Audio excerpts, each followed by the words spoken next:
Welcome to the Womanhood podcast. I'm your host, Shannon, somatic and energetic integration specialist for women, Foundress of Somatic Body and Creatress of the SomaCycle method and the Feminine Harmony program.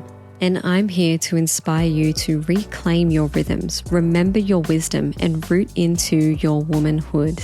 Each week, I'll be discussing topics centered around our womanhood from a multifaceted somatic and energetic viewpoint, weaving together both science with spirituality and masculinity with femininity. We'll be talking cyclical natures and rhythms, intuition, instincts, ancient womb wisdom, and grounded embodiment strategies.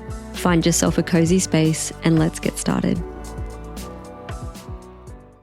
Okay, hi and welcome to the Womanhood podcast, where we talk all things embodied, somatic, and energetic within womanhood. Today I have Anke here with me, and Anke is an astrologer, mystic, and mother who also provides Akashic record readings and light language healing sessions. So welcome, Anke. Thank you. So happy to be here. And just to get started for the listeners to kind of start tuning in to you and to get to know you, how would you describe your experience and the story of how you came to do astrology? How did you come into astrology? Yeah, well, so I've always felt drawn to the stars, and I've always been into anything cosmic, anything related to the stars, and ever since that I was a little girl. But there's one story that I feel that very much shows when it started. And it was when I was with my mom. I was just walking through the city and I saw this little small shop, a jewelry, and they had all these little round pendants. And I felt very drawn to one of them. And we asked the seller what it meant, and it turned out to be the Chinese zodiac signs. Like they had all these different pendants for the Chinese zodiac signs, and the one that I felt naturally drawn to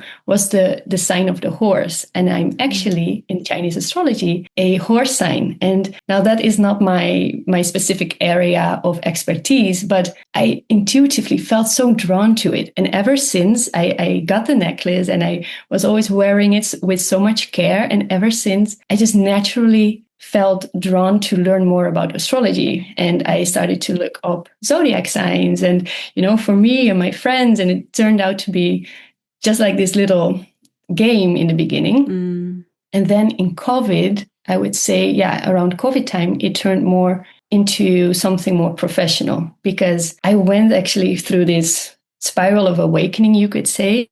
Like I had memories coming in from past lives and from galactic life. So what I mean with that is from beyond Earth. And it was really a lot of information to take in, and like life shifting during that time.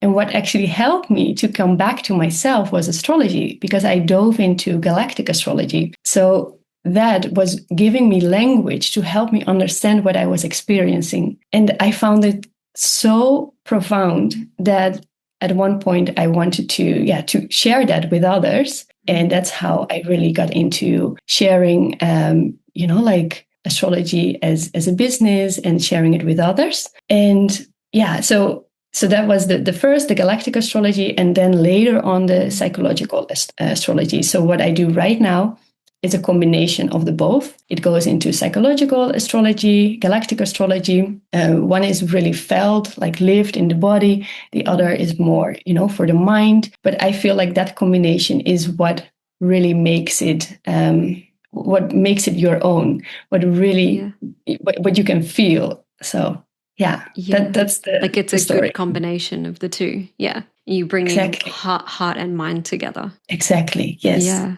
I'm curious too, though, like when you say you found the pendant and you got curious, it sounds to me like you never lost that inner child aspect of wonderment and magic. And I'm just curious, did you grow up with, a family and an environment where you felt like you could express yourself in that way and that you were supported in that way? Like, did you have, for example, family members who were also open to the spiritual things in life? Yes, definitely. So I grew up actually with my mom and my sister, the three of us. And my mom, she's a triple Aquarius. So she likes to do things different. And she always, it's not that she just supported me, but she actually encouraged me to really tune in with my intuition, what I was feeling, if something felt good to me, rather than that it would go just through the mind. So from a very young age, I was allowed to explore everything. And yeah, she has really been a big support going through this. And my sister as well. My sister and I used to give oracle readings together when we were like 12, 13 years old. Like she's a year and a half younger, for our friends in school. And yeah, my mom, she liked that we did that. So it was always very supportive.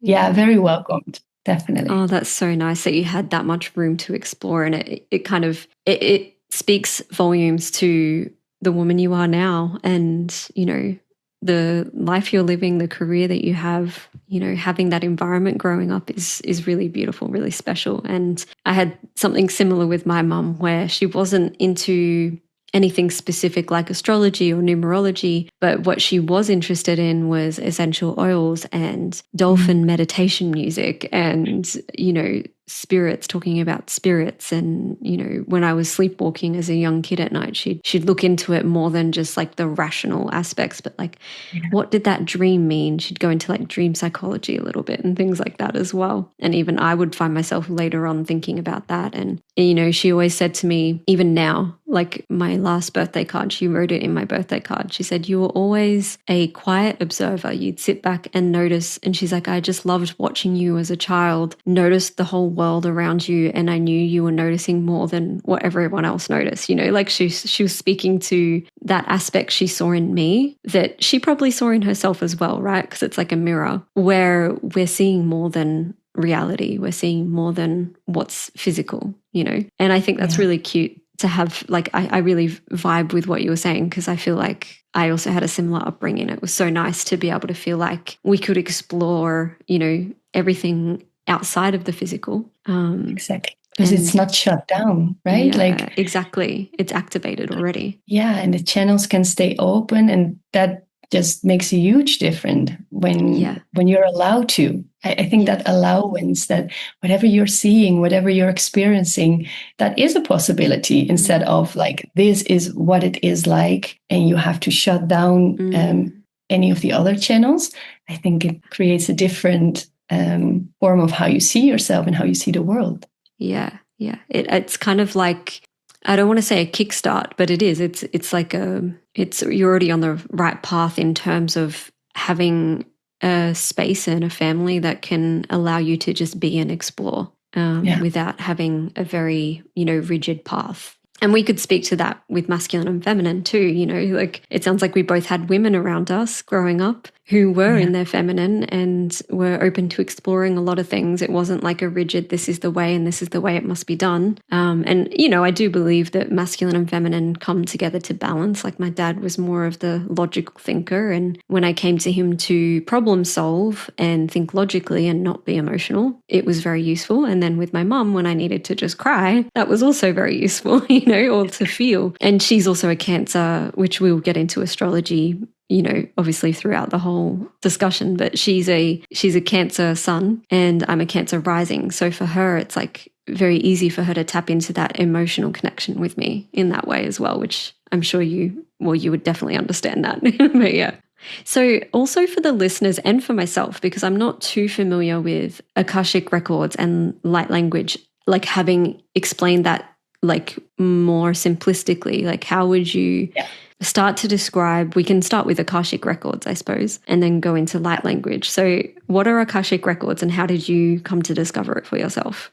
Yeah, so the Akashic records, for me, how I see it, is that it's an infinite library of information beyond time. So it goes into the past, the future, now, because, well, if we really go deep into it, like time is then also an illusion. So everything exists now. So we can always tap into that information regardless, but the Akashic records is where it is all stored. And through a meditative state is how you can connect there. And you can basically navigate through the Akashic records of different persons, for example. So what I do within the Akashic records, if someone asks me, is I would open their records and I would what I do mostly is I go through the soul's journey. So one of the first incarnations, how did the incarnations evolve? Where have people been incarnated?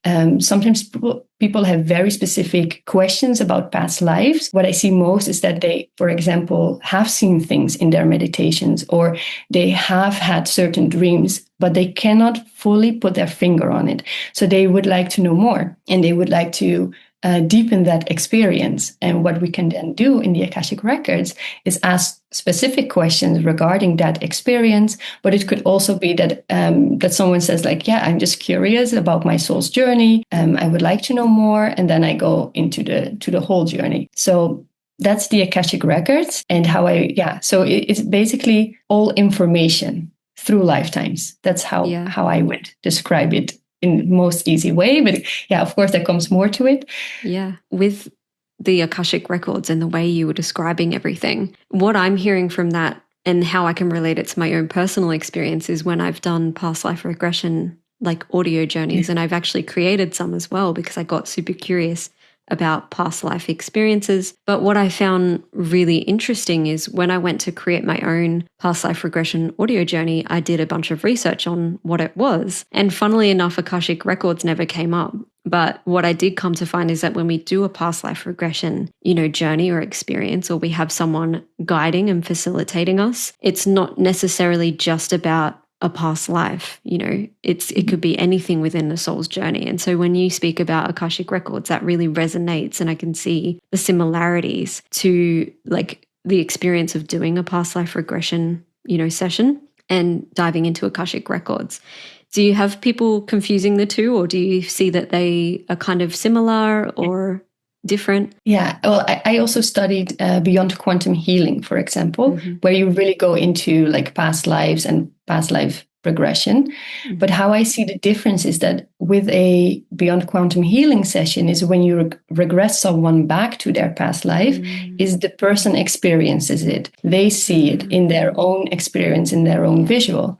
Yeah. But the Akashic records goes beyond just past lives, because it goes into the infinite possibility of everything. So it's not just past lives, it's the future, it's the here, it's the now, it's literally any form of information that you could, well, you have to think of the question in order to get to the so it's more to the answer in that way as well. Yeah, because like far more broad in the archive, but more specific with what the person wants to search for, right? Or to explore. Yeah. If I go in without specific questions, like anything can show up. Yeah. And so, I like to work with specific questions to really help someone with what they are searching for. But sometimes literally the question is like, what needs to show up right now? That could also be the question, of course. Yeah. And then trusting that what comes through is what is meant to be, right? Yeah. So there is definitely this similarity, but with the Akashic records is I would be sharing the information, sometimes live, sometimes afterwards. But with a past life regression is you really experience it yourself, like you are going on the journey. I think that is... that makes sense, because when I looked it up, it was like it is a self-led journey, which is where that audio journey I created was for that person, whoever listens, to experience it for themselves. So that makes sense, yeah. And whereas you have a guide facilitating you and going through specific questions, and it's going through a really deep, like you say, a soul journey archive. That actually sounds really like I would love to do that with you now. Now that you're telling me about it, I'm like, I want to do this. So yeah, I would love to do that. That sounds amazing. It sounds very expansive and deep. And I mean, it speaks to how I've perceive you as well, and your energy is that you have this really this vast capacity to be deep. And I know you mentioned before the recording you have some Pisces elements in you as well, but to have that deep container of nurturing and being able to guide people through the spiritual realm specifically as well. Yeah, so that's really beautiful. And then with light language, can we speak to that a little bit and how you came into that, how you explored that and found that for yourself? Yeah. Actually, after my astrology journey, so if we look at like this human timeline, it was actually first the Akashic records, then it was astrology, and then it was light language. So I am not necessarily doing everything in order. In order. But everything comes to me through different layers of my own spiritual awakening. And what happened with light language is that actually I got very sick in my body. So I was maybe for 4 to 6 weeks that I couldn't really sleep. I had to sit up. My whole body was aching. And I worked with a mentor, and we would go on different journeys together. And she's specialized in light language. But what came up for me were specifically light codes. So yes, it's light language, but how I perceive it is through codes. So that was my journey, that I had to really be still in my body, not being able to move in order to receive it. And now looking back, I can put words to it. In that moment, I was really not understanding what was going on. But now I can put the words to it, is that my consciousness kept expanding, and it was rapidly expanding through through receiving all these light codes. So I went up and up and up, but I rarely went down and down back to the body. So I was just expanding and expanding to the point that my body literally didn't know how to keep up anymore. And I started to feel these aches in my body. And I actually did a somatic release, like intuitively. So that I know that's what you work with a lot. Calling you, yeah. Exactly. And so a lion showed up and a serpent. So very specific like guides to help me purge and really release like everything that was stuck, that was not allowing like my expanded consciousness to really flow through my own body. And from there, after that, parallel to that, I also went to Kundalini activation. So the Kundalini energy was also flowing more naturally through my spine. That helped me to get better, actually. And then my light language came through as a result afterwards. So all of a sudden, I started to speak light language, and I was receiving a lot of information through those light codes. And how I see it is that light language is basically a soul frequency. So it's not a language that we learn like English or Dutch. It's like it goes beyond everything that we have learned. It's a frequency that we can tune into, and you will feel it in your body. You will resonate with it or not. If it's not for you, like you will pick up what is meant for you. But I feel it's like the frequency language of your soul. And there are different dialects within light language. And I noticed that when I am really tuning into the frequency of, I have a very galactic tendency with my Pisces moon. So sometimes I really connect to, for example, the Pleiadian frequency or the Sirius frequency, but it could also really be this frequency of, Earth mothers. But I feel it through my body, and then it speaks. That's so beautiful. And I'm really feeling that and relating that to my experience too. I have witnessed many people express light language and even talk about light language. And for me, I never thought to correlate it with my own experiences, because I didn't feel like up until now that you've expressed what you believe light language to be and light codes to be. Now I can see that when I do my Reiki sessions and my womb hara sessions, I've got, this is how I can relate to it, the light language of my own coming through, but it's not in the ways that I perceive other people's light language when they share and express theirs, because mine is like a really deep, earthy tuning that comes in, a vocal tuning, and it doesn't come from something conscious. Like it's not from a logical, conscious, thought-based state. It comes from something very deep within, and it comes to heal, and it comes to nurture whoever I'm working with on the table, and it just comes out and I just let it. And I think it's really funny thinking now that it's just hitting me now, and it's like activating in me now as I'm speaking. I'm still in my adolescent years with this, so to speak, because I only started having the courage to use tuning in practice outside of just my mum, because I was starting with my mum a few years ago. And now I'm starting to use the tuning with people who are open to receiving it at the end of sessions. And I'm still in my adolescent years in the sense that like sometimes I'll try a different frequency, as in a different tone, a different note, and it doesn't quite feel right. So then I come back down to that deeper tone. And I think it's just that's the frequency I'm on right now, is like that deeper earthy tone. And the feedback I get is that deeper tone's really beautiful afterwards, you know? So yeah, it's all how it's meant to be. But that was really cool to learn that and to expand from that. I like that. Yeah. Yeah, and I can so much relate to how with the Reiki that is so connected for you. In my journey, I also started with the Reiki, and like the Reiki attunements really open you also to receive that frequency. Yeah. So I can completely see how that shows up in your healings, and then with the deep earthy tone, having your Taurus sun. Like I keep thinking about that it's exactly at 0 degrees, which really feels to me that you have like this base of the Taurus sun, like you are really embodying that.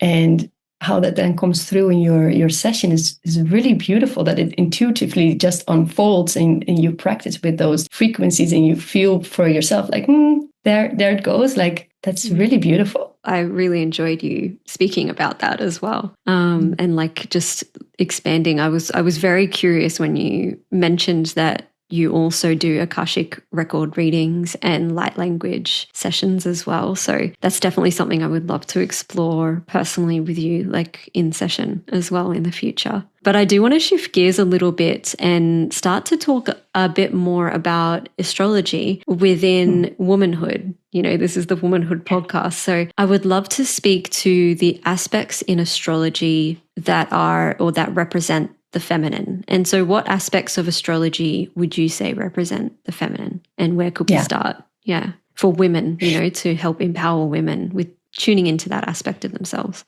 Yes, definitely. So, well, in astrology, we have 8 planets and 2 luminaries. And how I work with like the feminine and the masculine,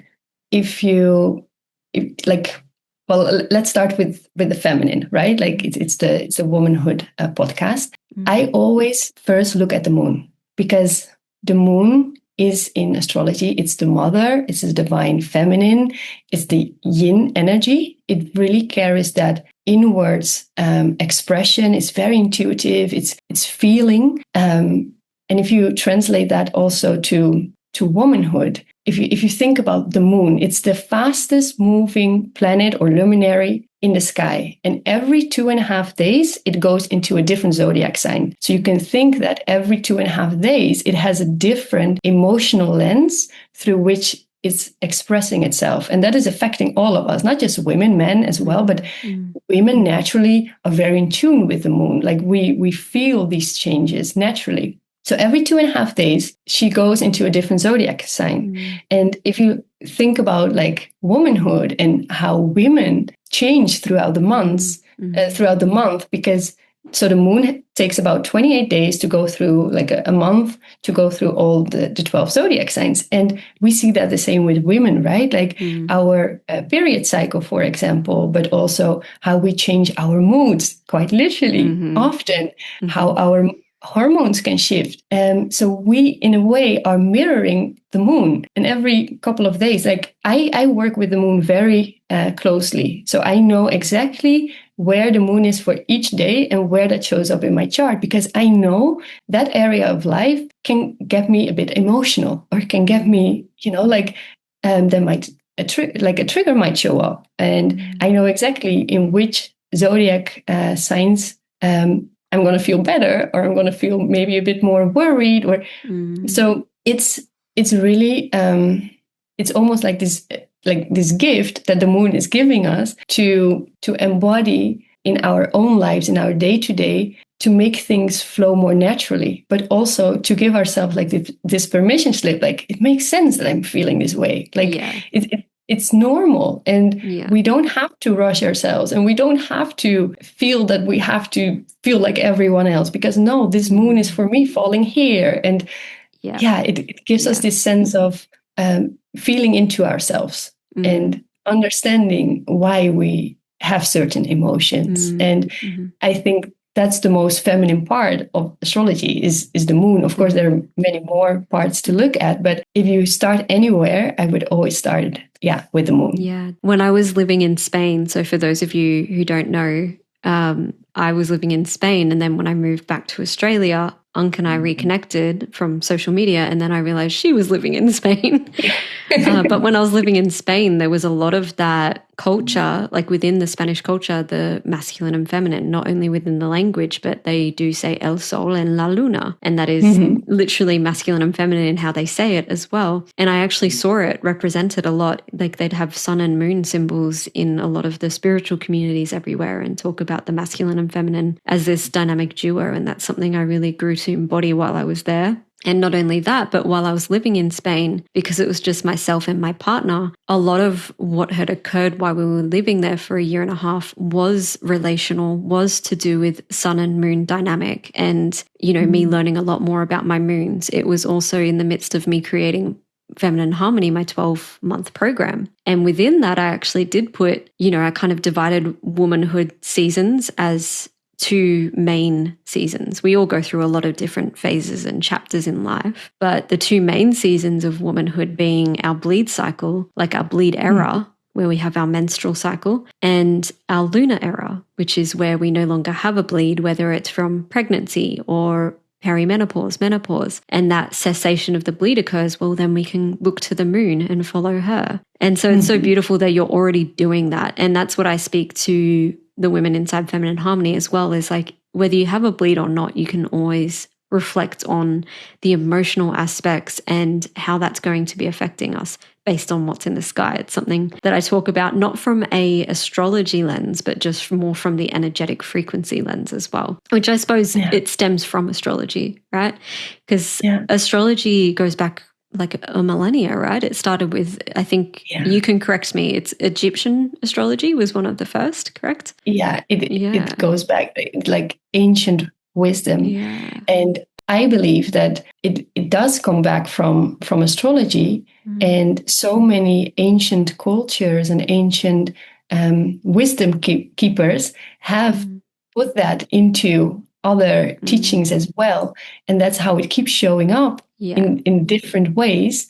But I feel like our ancestors, they knew this.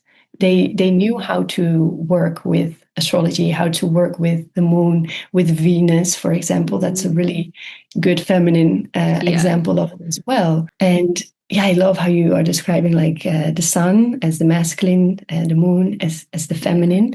And also with our bleed, we can look at the new moon versus the full moon, for example. So you keep coming back to the same. It's just different language that we're putting it to, but the wisdom remains quite similar. And I love how that, like evolves over time, but it's still there, like strongly being passed down through lineage, through ancestry. And the other thing that I've come to witness recently, and maybe you can actually speak to this in terms of womanhood and astrology, maybe you have a perspective on this, but the thing I've come to witness recently is that women are starting to get really curious with their cycle. And you could say on social media, it's become a trend in the last, say, 5 or 7 years, but women are getting really curious with the honoring of their wombs and the honoring of their cycle.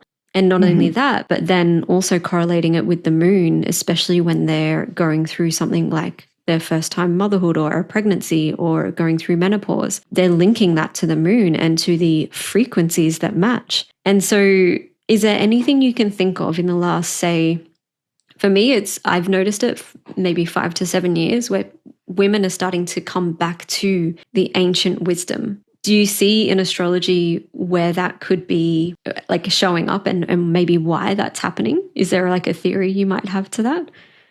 Yeah, like the first thing that pops to my mind is that Uranus, the planet of awakening, has gone through the sign of Taurus in the last, I don't know the exact years, but it must have been like at least 8 years. maybe a bit longer. I would need to double check like the exact years. And it recently moved into Gemini. So it has gone through Taurus, which is the sign of like the earth mothers, I would say. Like the Cancer in general is the sign related to the mother frequency, but Taurus also is a feminine sign, and it is really related to the earth, is really related to, groundedness and coming back to the body. It's the sign of embodiment. And I love also how that's reflected in your work, being a Taurus. But Uranus, the planet of awakening, going through that sign has probably awakened a lot of women coming back to themselves, because it's something that we have always known, right? Like it's wisdom that comes from within. We don't have to seek it outwards. We just have to go inwards in meditation, and all the answers are there to be found. But when we keep listening to everything that happens around us, and we have been living in a patriarchy for a very long time, where it has been normalized to just keep showing up. You have to work 9 to 5. You have to, we know the examples, right? Like it has been such a long time of pushing women to work like men, while our system is lunar. And I believe that Uranus has really awakened also that path to really come back to ourselves. And that's the first thing that comes to mind. And now that it's in Gemini, we're probably going to speak up more about it. And it's the sign of communication. Right? Expand through networking communication, right? Is that kind of the frequencies also of Gemini? Yeah, it's also the sign of really, it's the voice. It's like speaking. It's and you have like the twins. So one is mortal, one is immortal. So it's also the messenger from beyond. Like it's not just related to the mind, even though that's what you would think at first, because it's Mercury ruled. Mercury is the planet of our mental body, but the twins do really symbolize that whatever is being communicated comes through a different channel. It comes through other realms and is then expressed in the living world. So that's how I view it. I have a very esoteric approach to astrology at times, but I feel like a lot of wisdom lives in that methodology. We have just simply forgotten it, but it was always there for us to connect to. And I heard you mention that, Mercury pertains to the mental body and emotional body is pertaining to the moon, correct? Exactly. Yeah. And I mean, I would love to know what your perspective is as well on, like with astrology, the 4 bodies that I speak to. I'm not sure if you're familiar with them, but you have the physical body. You mentioned Taurus. What, in terms of planets, what planets would you say relate most to each of the, shall we say, 4 bodies? And when I say 4 bodies, we have like physical, mental, emotional, and then soul, like energetic. Do you have particular planets that come to mind with each of those 4 bodies? Yeah. So this is just coming to mind right now. But if you're speaking about like the spiritual body or the energetical body, I would connect that mostly to Neptune.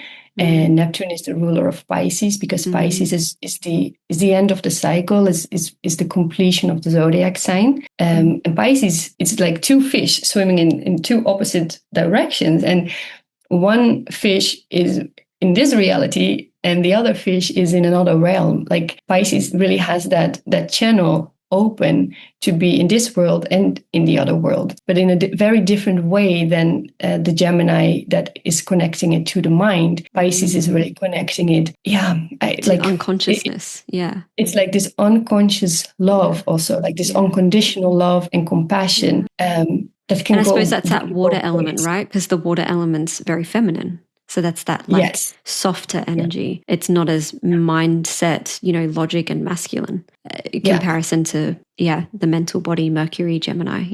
That makes sense. Wow. Okay. This is like a new perspective for me, and it's actually connecting a lot of what I put in to my teachings even more. It's like adding more depth just talking to you about it now. So that's really cool.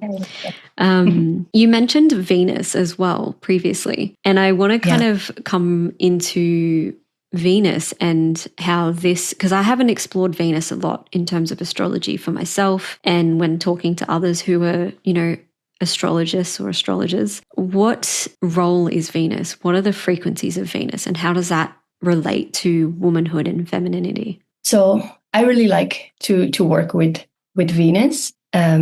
When I look at Venus, I like Venus herself. She is the planet of love, beauty, of attraction, how we are magnetic. But there's also this deeper layer of self-love and, like value, but value from within. So there's not just the outside, there's also the inside. That's how I view Venus. And Venus is ruling 2 signs within the zodiac sign. And one of them is Taurus. I would say it's like the inner, the feminine version. And then you also have, she's also ruling Libra. And Libra is more, outwards. And it has more this, officially, it's a masculine zodiac sign. So if you look at it from that point of view, I like to see how, like, what is Venus doing in a chart in connection to the sun, like the masculine, and in connection to the moon, the feminine. So Venus herself is always traveling closely with the moon. You will never see her further away, like by mind 40 to 45 degrees on each side. So she's always going to be 1-2 signs behind the sun or 1-2 signs in front of the sun.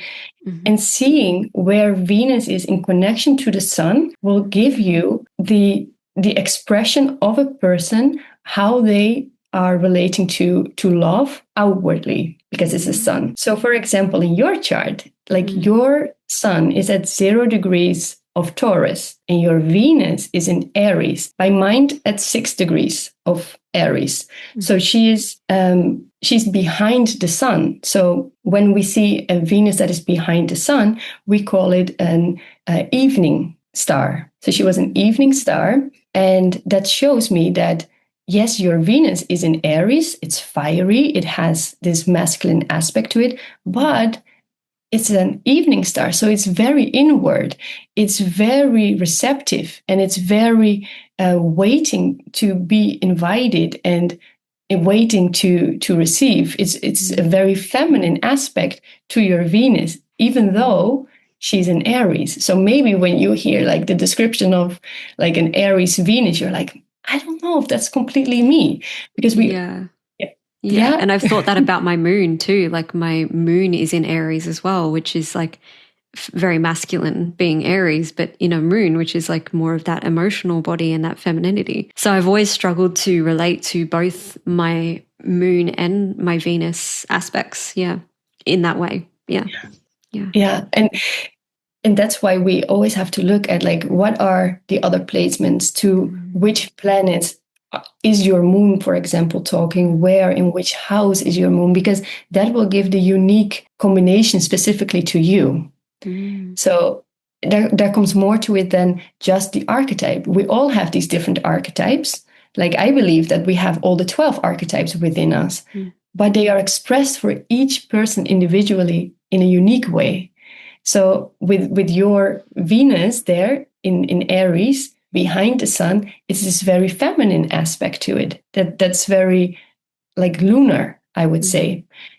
And on the other hand, if it would have been, let's say, at the end of Taurus, she would have been a morning star. So she would have been taking much more initiation. She would have been very active, in how she shows up with love or attraction or magnetism. She would take the lead on that part. Yeah, I get that. Yeah, because she would have been in front of the sun relative to the earth rather than behind it. Yeah.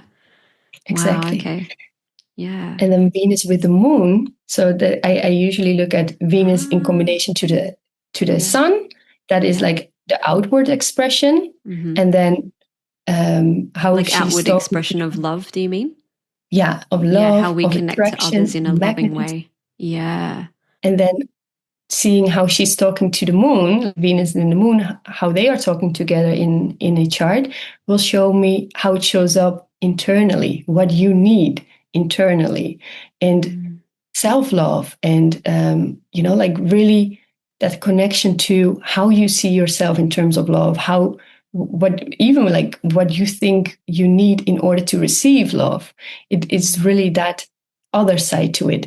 And I have a personal example for this as well, because my moon, for example, is in, so it's 20 degrees of Pisces, but my Venus is 21 degrees of Gemini.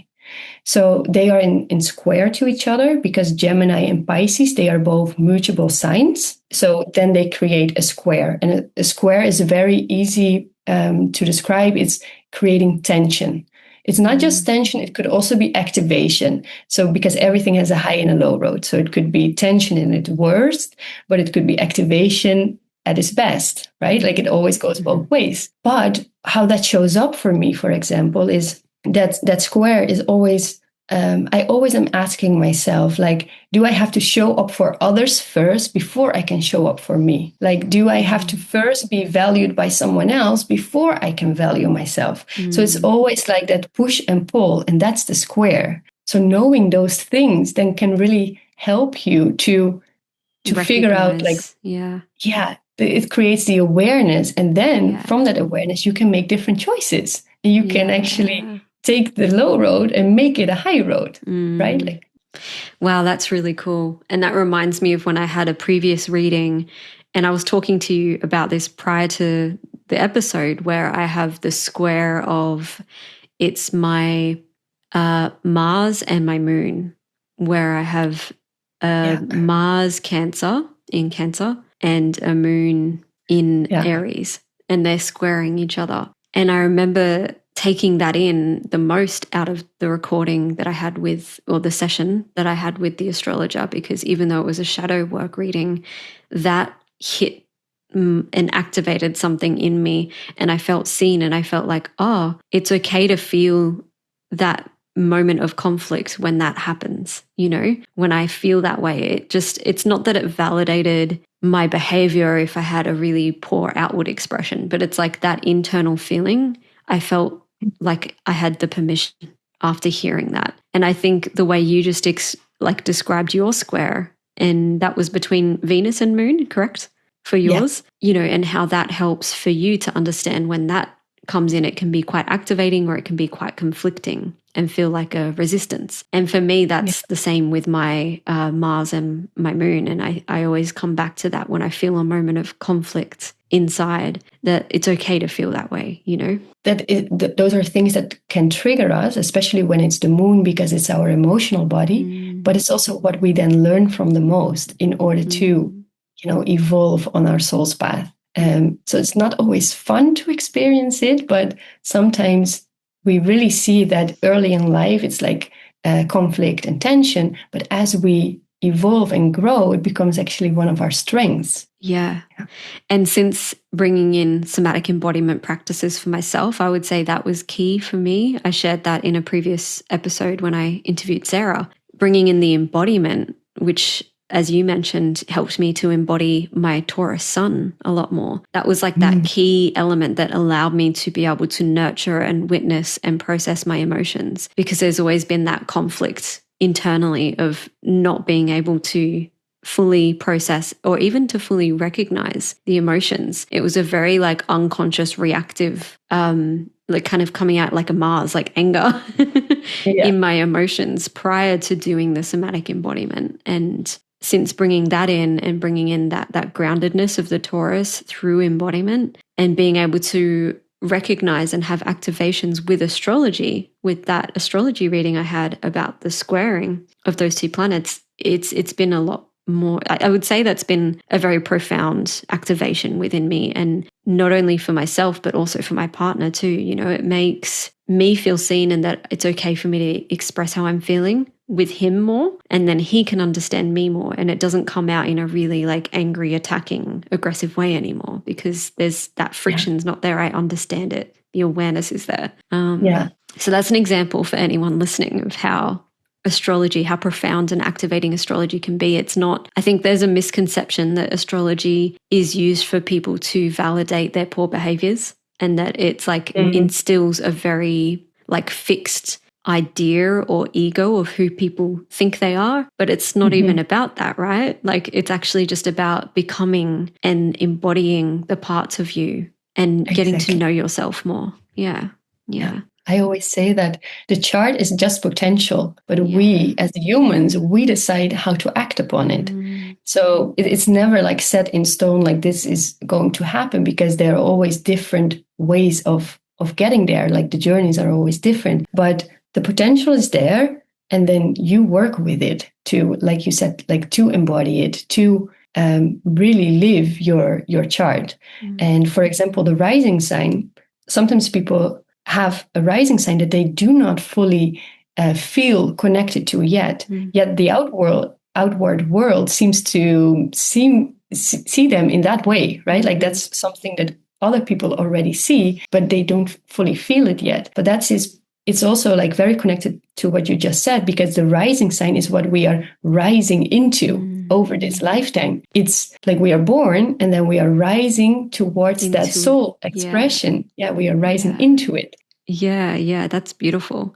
And I actually listened, it was the very first episode of your podcast channel that I listened to, was one that you posted on Instagram about you becoming and embodying your rising, your Cancer rising, correct? Yeah. Yes. And I really related to that because I'm also a Cancer rising. And so I was like, oh, I don't relate to my Cancer rising. So I'm curious as to what her experience is as an astrologer. And I listened to that episode and I remember messaging you afterwards saying, I loved that episode. Thank you so much, because it activated something for me and gave me, not that I needed the permission, but it gave me the reassurance that like, oh, it's okay that I don't necessarily relate to it right now. All is happening. It's that reminder, all is happening as it's meant to. And the other thing I found really, really beautiful about listening to that episode is your expressions of how motherhood activated that for you. That feminine aspect activated that for you, which it like makes so much sense once we start to understand what Cancer is, right?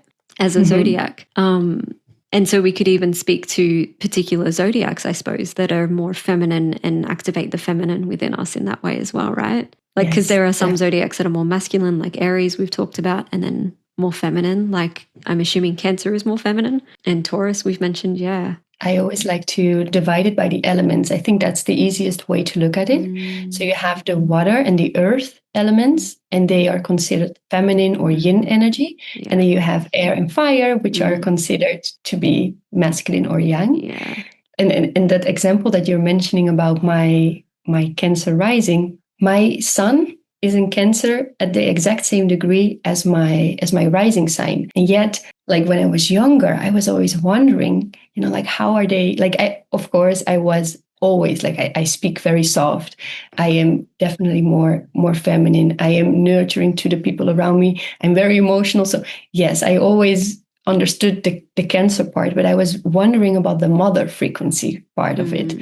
And I always feel like is when I was initiated through motherhood, like becoming a mother the first time, that's where, the soul, the rising sign, and the identity, the sun, really like aligned with each other. And that's where I feel like my whole chart got activated. And I really stepped into this, even like this outward showing of my archetypes rather than just inward and holding it for a very close circle around me. And I stepped into also wanting to share it through my work and showing up that way. So for me, it was, really like that activation of the rising with the sun together. Wow. Yeah.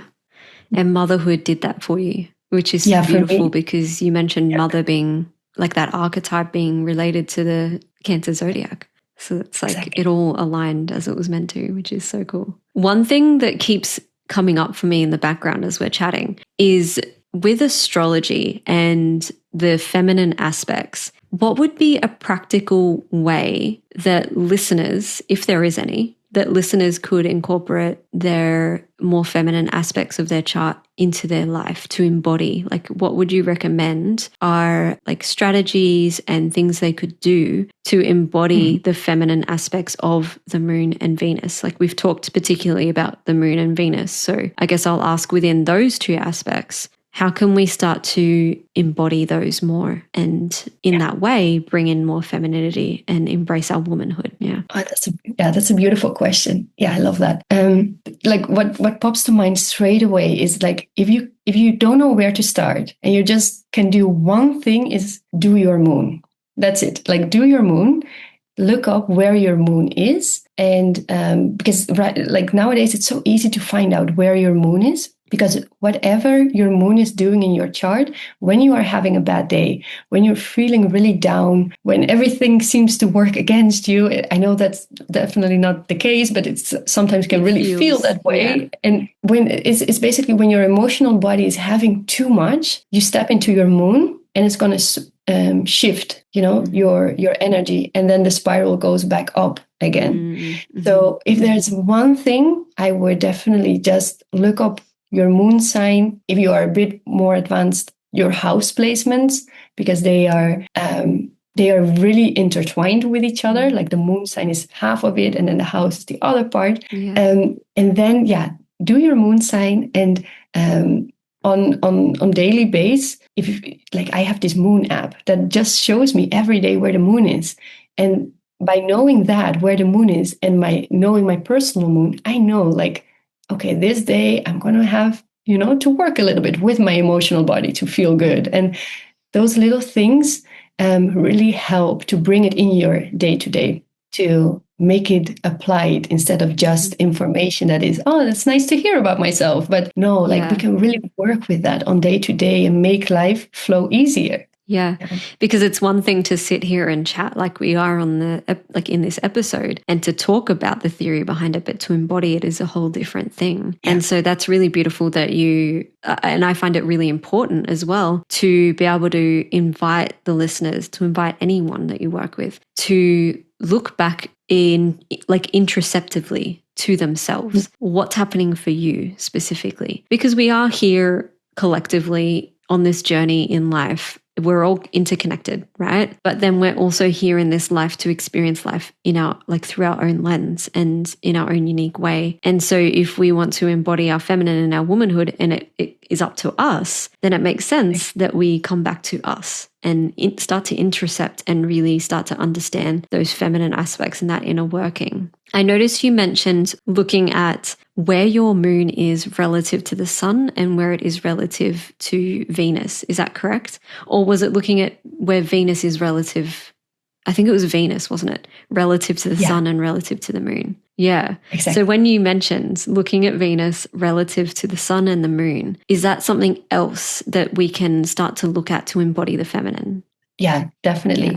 Yeah. If you are able to pull up your own chart, you could have a look. Otherwise, of course, I'm happy to help with those things. I can explain it, how it shows up for someone specifically. Yeah. But it does help because it gives you an understanding of, first it starts always with awareness and with understanding. And from there, like what I mentioned before, you can choose different. So if you notice that, okay, my Venus and my moon are speaking in a way to each other that I find it difficult to choose myself first. Okay, but that is kind of like this pattern of mine. Maybe next time I'm first going to say yes to myself, because from this full cup, I can pour, I can nurture other people as well. Because I see that a lot, like with women specifically, we tend to nurture others before ourselves. And then nurturing from an empty cup is really difficult. So having that awareness, like, okay, this is just my default behavior, but I'm stepping now into first doing something for me so that I can do things for others. I know this is a very simple concept example, but it really does work, because with those small steps is like how everything starts to evolve more natural and flowing. And I think simplicity also is what allows the body the space and time to embody. It's if we complicate things or overcomplicate things, it almost seems too overwhelming for not only our physical body and our nervous system, but all the aspects of us to really fully integrate it, because there's too much to consider in the mind. It's like our mind starts to overactivate, and then the rest of the bodies, like our soul, our heart, and our physicality, feel like they can't keep up, And so by coming back to simplicity, we can start to fully, slow down and integrate the embodiment of something and really experience it for ourselves. So I love that you said just start simple, start with the moon placements. If you want to go deeper with me, which I would love to do sessions with you. I'm very excited. So we're going to chat about this afterwards. Yeah, that's great. I really love what you've suggested there. Before we tie everything up together, what I'll just ask is, are there any final thoughts or seeds of wisdoms, like just based on everything we've talked about, that you feel called to sharing before we finish up?